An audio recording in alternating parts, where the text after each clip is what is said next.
Good afternoon, class.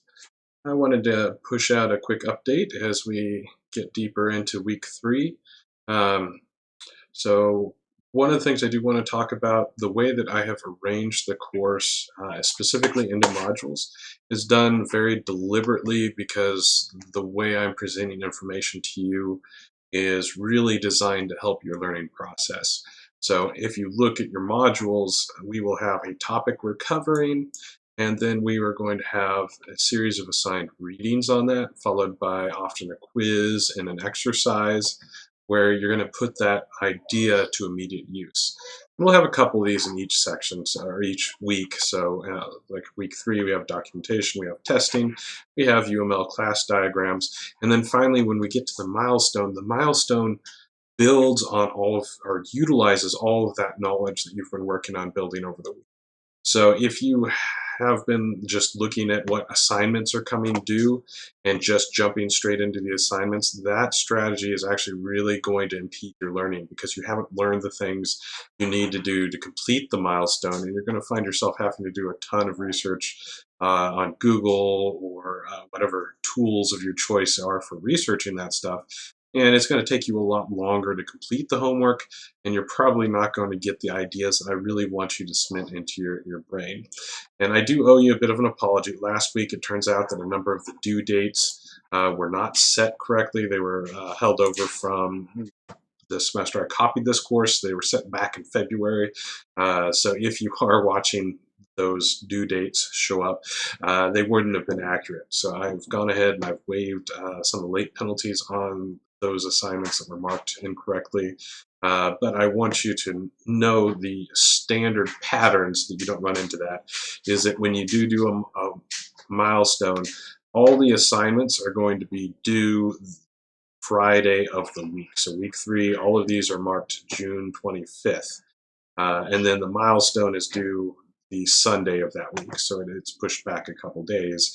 And the reason I do that is to just give you some flexibility. In the past, sometimes I've done, the first module was due on Tuesday, the next one was due at Thursday, just to encourage students to actually work through them all throughout the week. But I understand some of you are working other schedules, and that having hard due dates is not necessarily the easiest to work around. And for that reason, this semester I pushed all the module assignments that are not the milestone to the Friday, and then the actual milestone to the Sunday of that week. But that does not mean you should wait until Friday to get started, because as you can see, there's a lot of content to cover, and you need to read through it and pay attention to it and possibly read through it multiple times. Let it sink in, let it percolate. So my suggestion is just at the beginning of the week, start working through the week's material, try to find some times to insert and do and work on that. And that's going to put you in the best stead for being done in a timely fashion. The other thing I wanted to talk about is we do have our first midterm coming up, or actually, I wanted to talk a little bit about exams. I've been playing with the idea of how to do exams effectively in the summer. The fact that we move so quickly and cover so much content makes it a little challenging, and the fact that this is an entirely online course. So what I've decided to do is we are only going to have one midterm rather than the three that I would normally give during a 16-week course.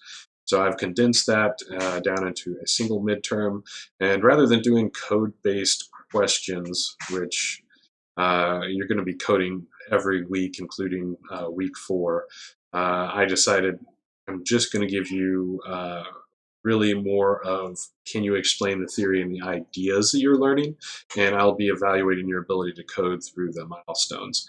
So the midterm does not have a coding question. It simply has a series of 15 essay questions, and these are true essay questions. I want a thoughtful response of some weight and length. So don't give me a one-sentence answer. Not what I'm looking for.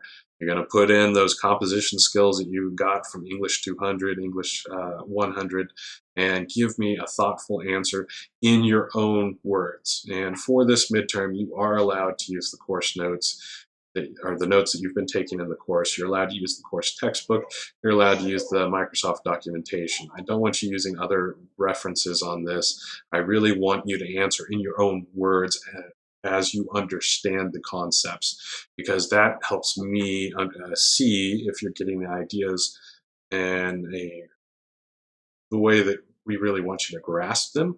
And if you're not, that gives us a chance to address that and try to address whatever misunderstandings you might have or shortcomings in your understanding you might have, so that we can make sure that you have a really solid foundation for understanding object orientation, and not just in C Sharp, but in all object oriented moving.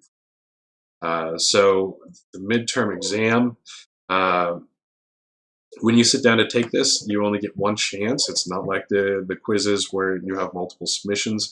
You're going to sit down and do the entire exam at once. So be sure you have enough time to do those essay questions and give them at least a decent paragraph describing the answer to what I was asking.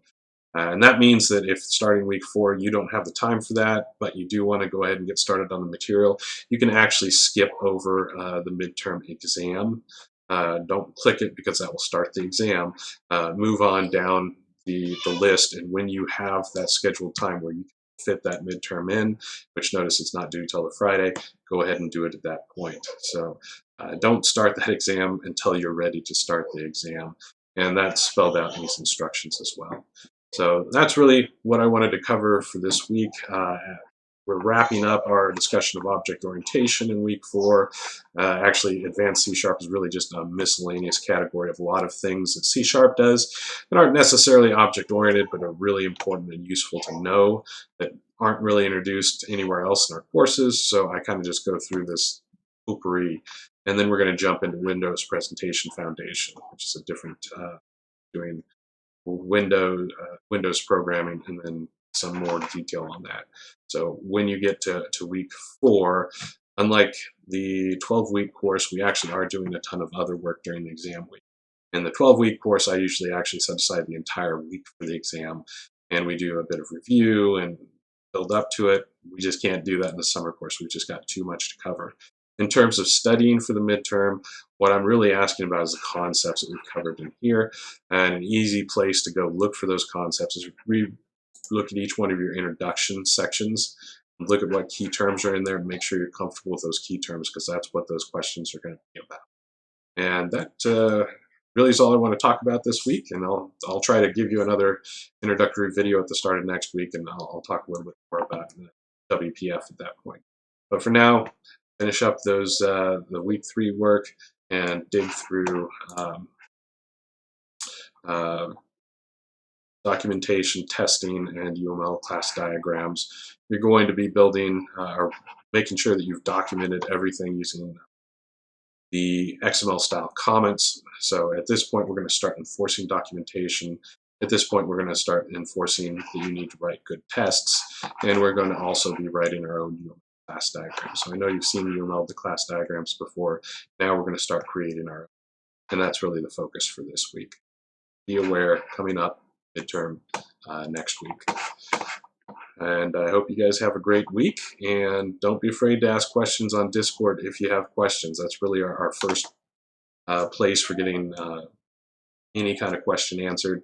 And if it turns out that that's something we need to spend a little more time talking about, I'm happy to go ahead and ask that you join me in Zoom and get a little deeper. Well, hope you guys have a great week, and we'll see you later.